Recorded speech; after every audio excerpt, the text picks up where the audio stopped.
Hey, it's Steven, your host for the Black Doctors podcast.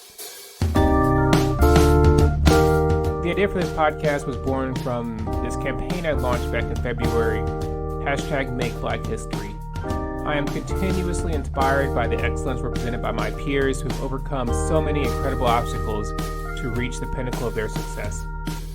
This podcast forum will provide an avenue to organize these stories for others to listen to and to learn from. This podcast is our stories told by us.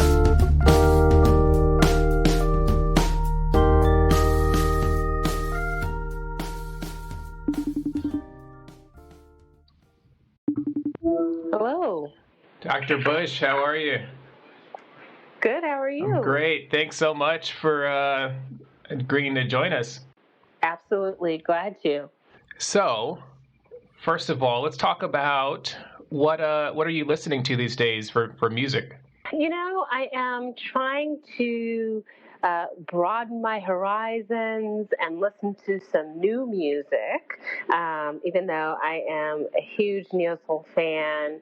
I've really just loved recently the Jill Scott, Erykah Badu live battle, but new music that I've listened to, Jhené Aiko's newer album, PJ Morton, not the newest, but the piano album. I've really been feeling his stuff. And those are probably the latest things that I've listened to.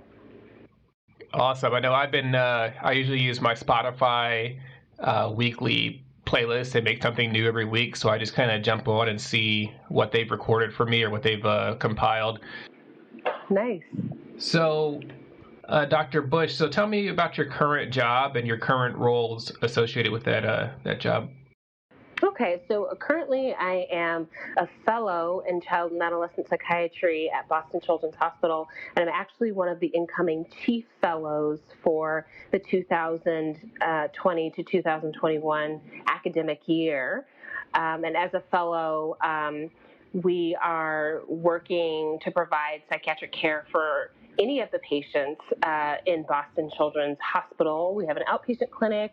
We see patients on the medical floors, in the emergency room, and we have our own inpatient psychiatric unit at the hospital. So I do a variety of things within psychiatry.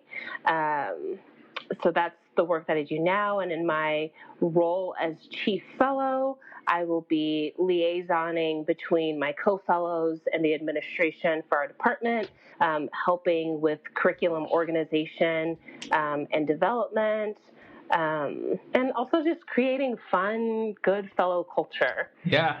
So that's for the hospital now. Mm-hmm.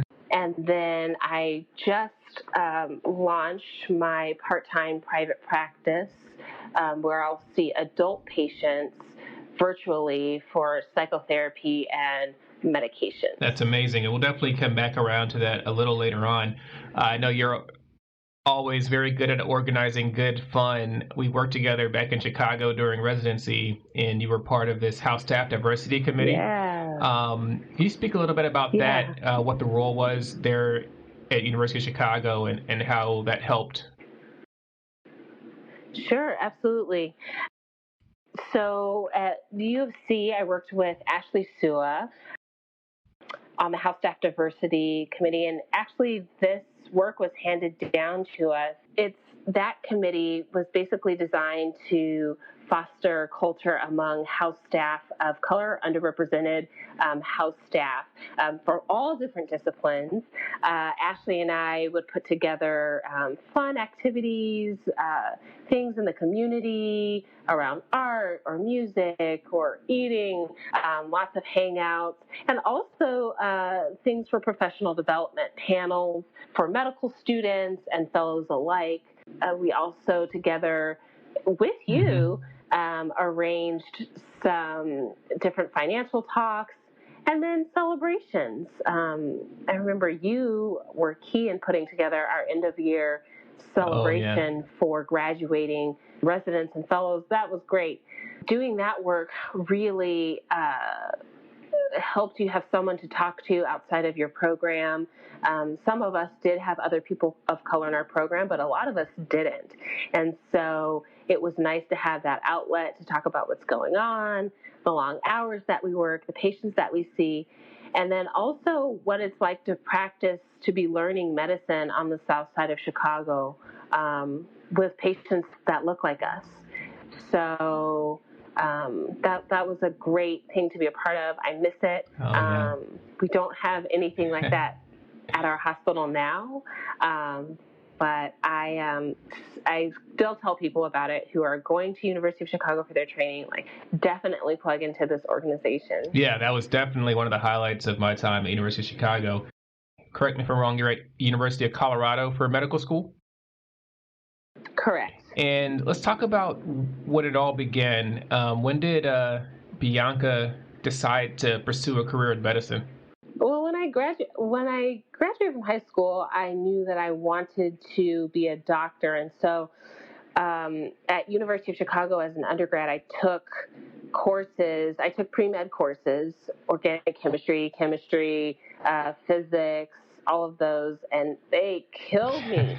I was crushed. Yep. And my major was human development, so that was really a saving grace. I got to study the social sciences, anthro, psych, bio, sociology, and so that was fun and interesting. But the basic sciences were really challenging. So I knew I wanted to do that, still did, graduated. My grades were not that great. And so I worked for 7 years between undergrad and medical school, where I retook all of my science classes, and I ended up retaking the MCAT as well and getting prepared to go to medical school. So it was something I wanted to do all along, but it took me a little while to get prepared. And but I did some really fun stuff along the way. My path was just a little bit different. Yeah. So what did you do during the 7 years? What are some of the fun things or different things that you were able to get involved with? So for the first 2 years after I graduated, I moved back to where I grew up, which is Albuquerque, New Mexico. And I worked for the New Mexico Department of Public Health as a public health nutritionist for the WIC program, which is federal subsidy program for women, infants, and children. So I did that for 2 years, and then that led me into an opportunity with the Congressional Hunger Center, which is out of D.C., and that was an anti-hunger policy fellowship where I did some direct service and then also spent time in Washington working at the policy level to think about all of the things that impact hunger. And that was an awesome experience. And then I did that for a year, and then after that, through the Hunger Fellowship, I met a mentor that's actually here in Boston, where I am now, Deborah Frank. Because the first part of the fellowship, you're placed somewhere in the country, and I was placed in Boston. And so I met this mentor here. I was really inspired by her, asked if she might have a job when I finished this fellowship, and sure enough, she did. So I worked as a clinic coordinator for her for 4.5 years while I took post-bac classes at the Harvard Extension School and, studied again to retake my MCAT. Wow. So definitely an amazing path, and you crossed paths with some amazing people and did some cool things in those 7 years. But overall, that dedication to the field you've chosen just kind of shows in your work ethic. So at what point did you decide to pursue psychiatry? In medical school during my psychiatry rotation. It was actually my first rotation, and I came in believing that I would be a pediatrician because I have been babysitting for a long time, taught kids church, worked in pediatrics before medical school, and I thought I would do developmental behavioral pediatrics, which is awesome. And then I learned about psychiatry and child psychiatry, which is very similar to developmental and behavioral pediatrics. So the attending that I worked with on my psychiatry rotation was a Black psychiatrist. Wow. And she really, and in Colorado, there weren't many Black attendings altogether. So She was working at the state hospital, which is where I was, folks who were quite ill and also facing criminal charges. And she just really opened my eyes to all of the things that you can do in psychiatry. Mm-hmm. And I was sold. I was like, this is so interesting. You get to see the whole person. You know, you can kind of be an anthropologist, you can kind of be a sociologist, and you also get to do medicine too. You get to do the biological aspect. So it just seemed like a great fit for me. I knew since I was 28 when I started medical school, I knew that I was going to want to do a field that would allow me to have a good work-life balance. Yeah. And so that was psychiatry. I loved a lot of other things that a lot of the other rotations I really enjoyed, but psychiatry seems like it could be really fulfilling, rewarding, and also allow me the space to enjoy non-work things. Yeah, and I mean, I've always said, and I'm sure you've heard this from other people, that you have the perfect voice for a psychiatrist because it's just so pleasant and soothing and relaxing. I know, just talking to you back in residency, I mean, you honestly helped me with quite a few problems, whether you do it or not. I was taking advantage of your services. Thanks. Glad to do it. So between medical school and college, I know we kind of touched on mm-hmm. this. You know, what was that biggest obstacle that you would say between getting into medical school? Yeah, I would say it's the standardized test, because I'm definitely a person who hustles, and I definitely stick with things. So classes, courses, okay, there are assignments to turn in, and so you have a lot of things to balance your grade. And a lot of things that contribute to your success. But the standardized test is just a one shot, right? It's a one go. And so that is an area where I really struggle and really had to put some energy and efforts, and actually even did some cognitive behavioral therapy. I met with a therapist to work on test-taking anxiety for a little bit, because I had a lot of anxiety about taking tests and not doing well. So that was like a pretty big obstacle, but I figured out some things about my learning style. I was really, really prepared. When I ended up taking the MCAT for the last time, I had gotten a tutor, especially for physics, because I think that was an area where I needed just some extra help.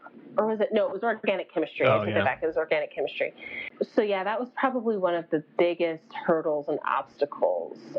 But everything else I could kind of overcome with just sticking with it and networking and asking for help from other people. Yeah, it's pretty incredible that in addition to that determination, you had that self-realization that these are the areas you needed help with, and you're able to seek out help to improve in those areas.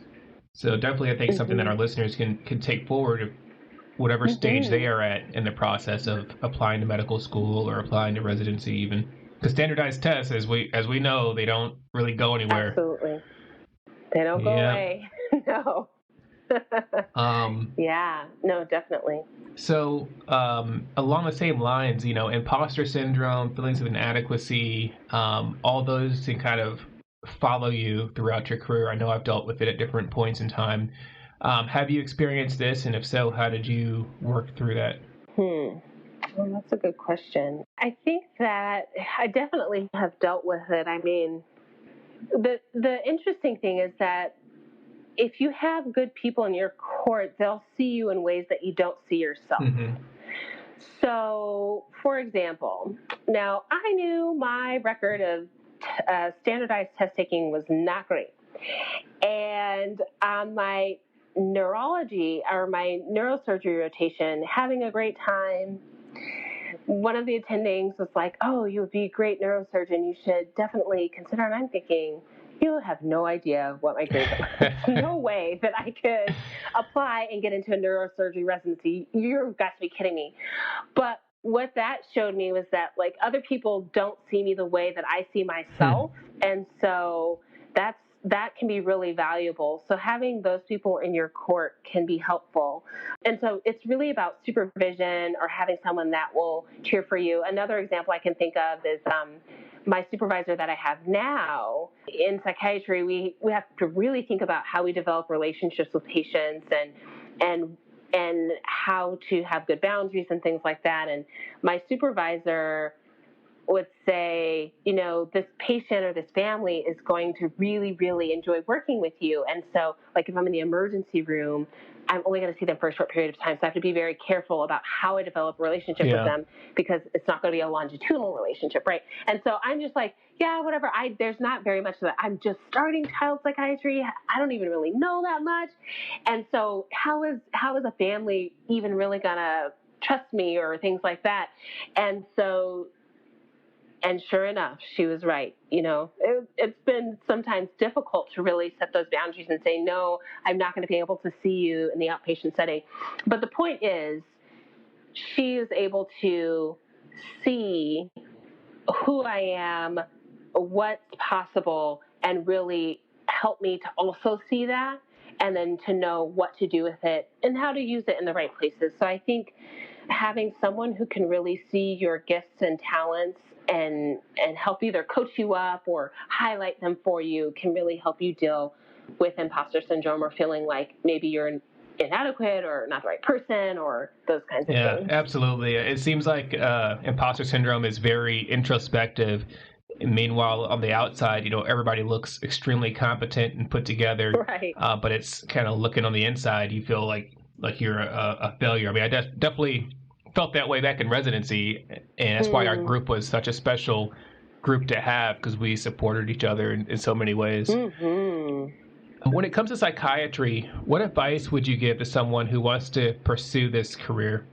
Oh, I would say, well, it depends on where you are. I would say if you are an undergraduate, get as much experience as you can with as many different kinds of people as you can.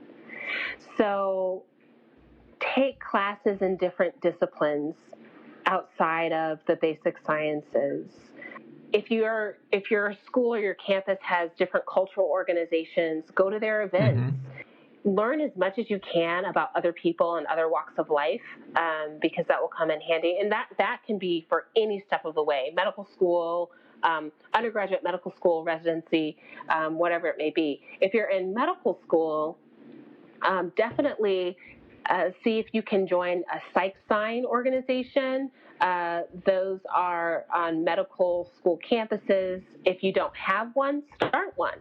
And those are just interest groups for students who would like to apply to psychiatry residency. They may read books together or watch films or things like that. And then get connected with your state psychiatric society. That's another way to get involved. And medical school is not too early. So there are often medical student scholarships with the state societies.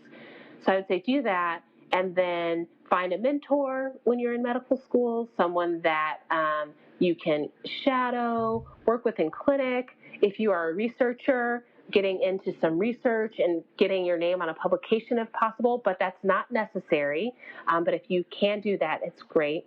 So that's medical school. And then residency is a little bit different. It's kind of, once you've made it into residency, the next step would potentially be a fellowship. And most of the fellowships from psychiatry are not super competitive, so you really can do what you would like to do from there. I think the biggest hurdle would be getting from medical school to a psychiatry residency. Okay. Let's talk about this hot topic, relationships and dating once you enter into this pathway of medicine. You signed your life away, you don't have time for a family. Tell us about relationships in medicine. Yeah, gosh. I can remember during our medical school orientation, one of the orientation guides asked people to raise their hands that were in relationships, that were either married or dating. And he said that half of our relationships would not make it through medical school. And I thought that was just so awful. to say, and just so harsh. And I definitely saw some relationships that really struggled through medical school in particular, did not make it. Also saw the opposite. So I don't know that has to be true, but medicine, it really can be all-consuming. But it is not impossible, to have relationships, to nurture them, and also take care of yourself. It really takes communication and dedication. And so, not everyone is cut out to be the partner of someone in medicine.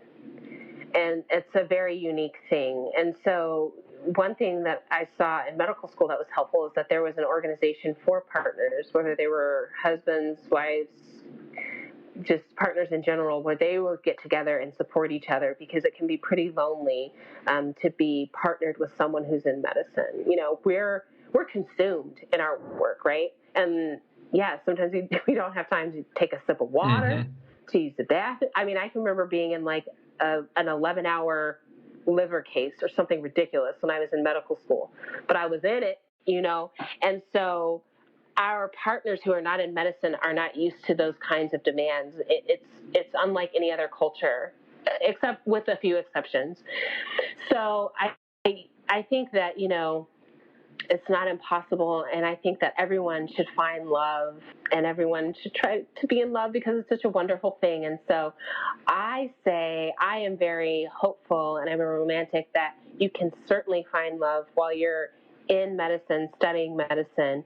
But one thing that will help you maintain a relationship that you started is to have good communication and also make sure that person is supported. Yeah. Absolutely. So there is hope out there. Yeah. Oh, definitely. Definitely. And if there's not, I'm always a fan of starting it, right? So you could say to your partner, like, when they're like, oh my gosh, you have to study again. Like, haven't you studied enough today? You might try to network them with some other partners and see if there are things that they would want to do to get together or things like that. So yeah, there's definitely hope. As we wrap up, what ways do you have for our listeners to get in contact with you? They want to ask follow-up questions or interested in following along your career. Yeah, you can always email me at Dr. Busch at drbiancabusch.com. You can follow me on Instagram at Dr. Bianca Busch and Twitter, Dr. Bianca Busch. But yeah, just email me. I'm happy to speak with anyone. One thing that I would love to do for other people is just encourage them. I did encounter some folks who were discouraging along my path, and I've said to myself that I will never discourage anyone as they're on their journey to medicine. So if you just need, hey, you got this, you got it, stick with it, I'm happy to be that person. Awesome. And then you do have your website, drbiancabusch.com, and the Busch is spelled Busch, just correct. So you can find her online. And then with this new private practice you're starting up, would you go ahead and just give us a little more information on that? Sure. So I am seeing patients in Illinois and Massachusetts, those are the two states where I'm licensed, folks who are 18 and up. I'm a psychiatrist, so I do both medication and psychotherapy. And so I'll be seeing patients for either of those issues, struggling with depression, anxiety, identity issues, work stress, relationship stress, those kinds of things. I will be seeing people one evening per week and eventually expanding to full-time practice. But it's what I love to do. I'll also be seeing people virtually. And that was a plan that was in place even before COVID-19. So while I'm here in Boston, I can see folks in the Chicago area, people in the Boston area, and you can be right at your very home, because I'll be right at my very home. Incredible. Thank you for everything you're doing. Obviously, it does a lot for those of us suffering with mental health issues to have someone like you who looks like us, who knows our culture, and have you as a resource that we can receive treatment and therapy from. Oh, yeah. Glad to be here. Thank you so much for joining us. So until next time. Thank you.